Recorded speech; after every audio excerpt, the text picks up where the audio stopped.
The Ingenious Gentleman, Don Quixote of La Mancha. Part 1. Chapter 11. Regarding what befell Don Quixote with some goatherds. He was welcomed cheerfully by the goatherds, and Sancho, having done his best to tend to Rocinante and his donkey, followed the aroma coming from certain pieces of dried goat meat that were bubbling over the fire in a pot. And though he wished at that very moment to test if they were ready to be transferred from the pot to his stomach, he did not, because the goatherds removed them from the fire, spread some sheepskins on the ground, quickly prepared their rustic table, and with displays of goodwill invited them both to share what they had. The 6 of them, which was the number in their flock, sat down around the skins, having first, with artless ceremony, asked Don Quixote to sit on a small wooden trough that they turned upside down and set out for him. Don Quixote sat down, and Sancho remained standing to serve him and fill his cup, which was made of horn.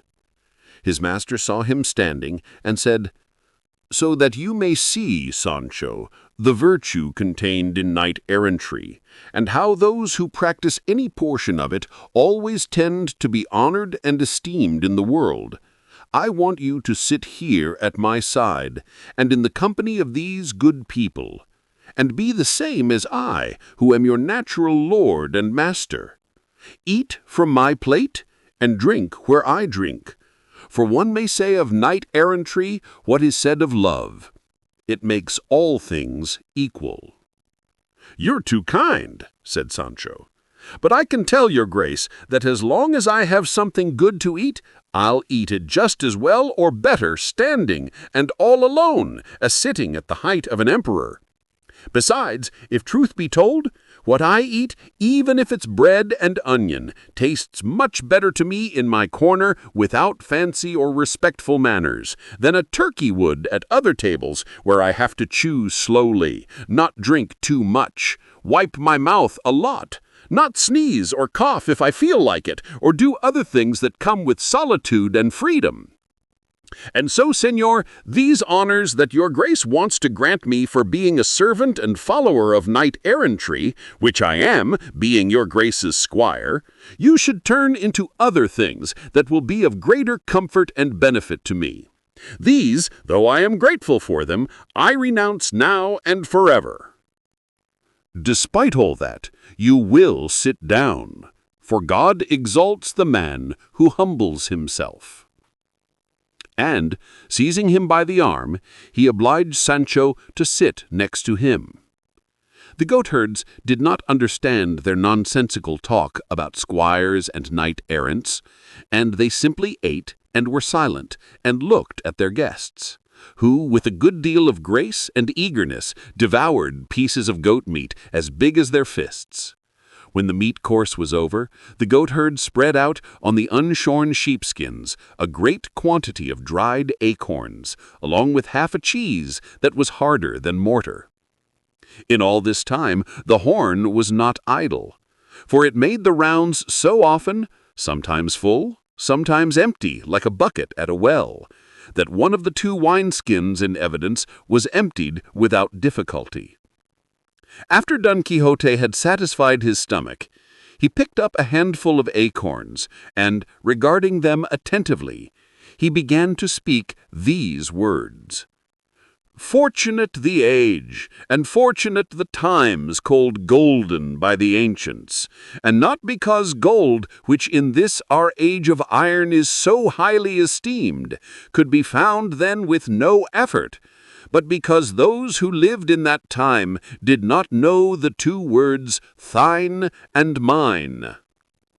In that blessed age all things were owned in common. No one for his daily sustenance needed to do more than lift his hand and pluck it from the sturdy folks that so liberally invited him to share their sweet and flavorsome fruit. The clear fountains and rushing rivers offered delicious, transparent waters in magnificent abundance. in the fissures of rocks and the hollows of trees, diligent and clever bees established their colonies, freely offering to any hand the fertile harvest of their sweet labor. Noble cork trees, moved only by their own courtesy, shed the wide, light bark with which houses supported on rough posts were covered as a protection, but only against the rain that fell from heaven. In that time all was peace, friendship, and harmony. The heavy curve of the plowshare had not yet dared to open or violate the merciful womb of our first mother, for she, without being forced, offered up everywhere across her broad and fertile bosom whatever would satisfy, sustain, and delight the children who then possessed her. In that time, simple and beautiful shepherdesses could wander from valley to valley and hill to hill, their hair hanging loose or in braids, wearing only the clothes needed to modestly cover that which modesty demands, and has always demanded, be covered. And their adornments were not those used now, enveloping the one who wears them in the purple dyes of Tyre and silk martyrized in countless ways, but a few green burdock leaves and ivy vines entwined, and in these they perhaps looked as grand and elegant as our ladies of the court do now in the rare and strange designs which idle curiosity has taught them. In that time, amorous concepts were recited from the soul simply and directly, in the same way and manner that the soul conceived them, without looking for artificial and devious words to enclose them. There was no fraud, deceit, or malice mixed in with honesty and truth. Justice stood on her own ground, and favor or interest did not dare disturb or offend her, as they so often do now, defaming, confusing, and persecuting her. Arbitrary opinions formed outside the law had not yet found a place in the mind of the judge, for there was nothing to judge and no one to be judged. Maidens in their modesty wandered, as I have said, wherever they wished, alone and mistresses of themselves, without fear that another's boldness or lascivious intent would dishonor them, and if they fell it was through their own desire and will. But now, in these our detestable times, no maiden is safe, even if she is hidden and enclosed in another labyrinth like the one in Crete, because even there, through chinks in the wall, or carried by the air itself, with the zealousness of accursed solicitation, the amorous pestilence finds its way in, and despite all their seclusion, maidens are brought to ruin. It was for their protection, as time passed and wickedness spread, that the order of knights-errant was instituted, to defend maidens, protect widows, and come to the aid of orphans and those in need. This is the order to which I belong, my brother goatherds, and I thank you for the kindness and hospitality you have shown to me and my squire. For, although by natural law all men are obliged to favor knights-errant, still, because I know that, without knowing this obligation, you welcomed me and treated me so generously, I wish with all my good will to thank you for yours." This long harangue, which could very easily have been omitted, was declaimed by our knight because the acorn served to him brought to mind the golden age, and with it the desire to make that foolish speech to the goatherds, who, stupefied and perplexed, listened without saying a word. Sancho too was silent, and ate acorns, and made frequent trips to the second wineskin, which had been hung from a cork tree to cool the wine. Don Quixote spent more time speaking than it took to finish supper, but when it was concluded, one of the goatherds said, "So that your grace, Signor Knight, can say even more truly that we welcomed you with a ready good will, we want to give you joy and pleasure by having a friend of ours sing for you. He'll be here very soon. He's a smart lad and very much in love, and above all, he knows how to read and write, and is so good a musician on the rebec that you couldn't ask for anything better." No sooner had the goatherd said this than the sound of the rebec reached their ears, and a short while later the one playing it appeared. a good-looking boy no more than 22 years of age. His friends asked if he had eaten, and when he answered that he had, the one who had made the offer said, "That means, Antonio, that you could do us the favor of singing a little. And this gentleman, our guest, can see that in the woods and forests we also have somebody who knows about music. We told him about your talents, and we want you to show them and prove we told the truth.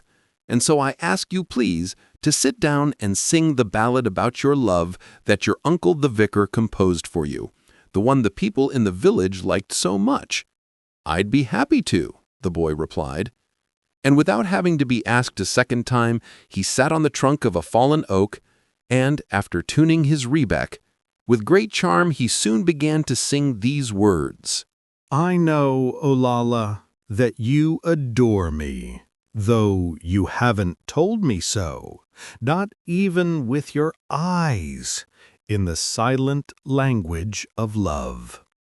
Since I know that you are clever, that you love me I do claim, for love was ne'er unrequited, if it has been proclaimed.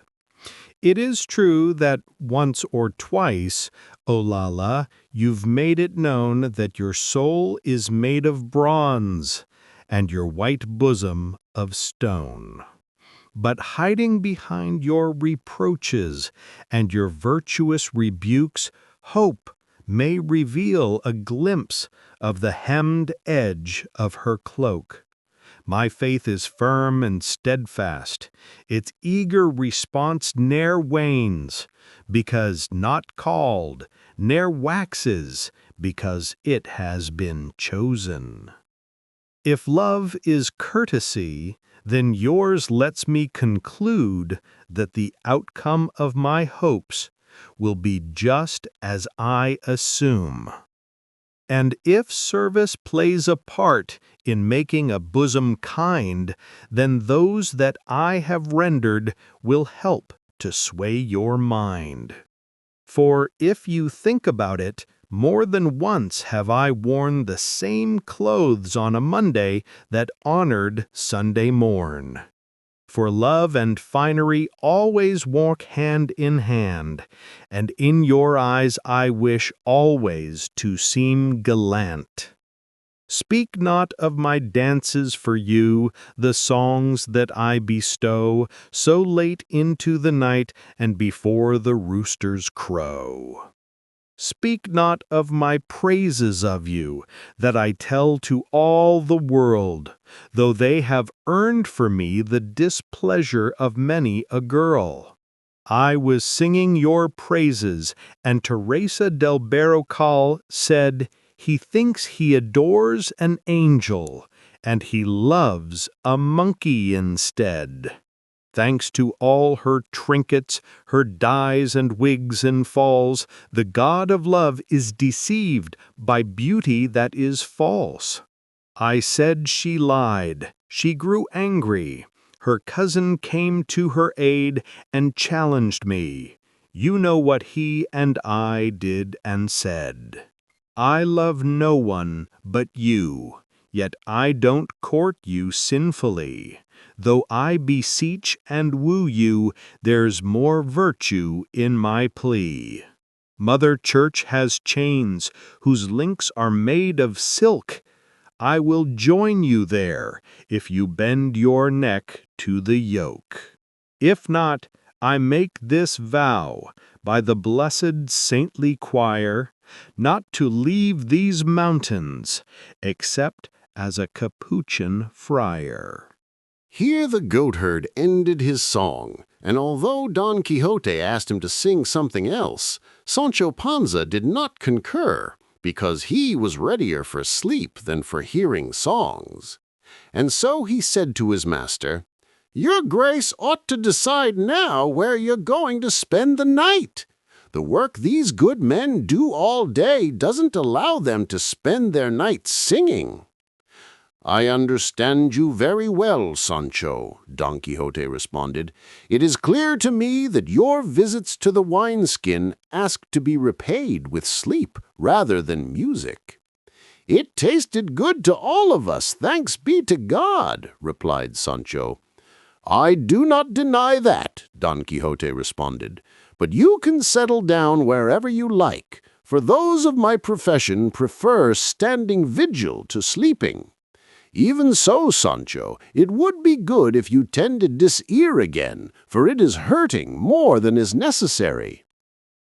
Sancho did as he was ordered, and when one of the goatherds saw the wound, he told him not to worry, for he would give him a remedy that would heal it right away.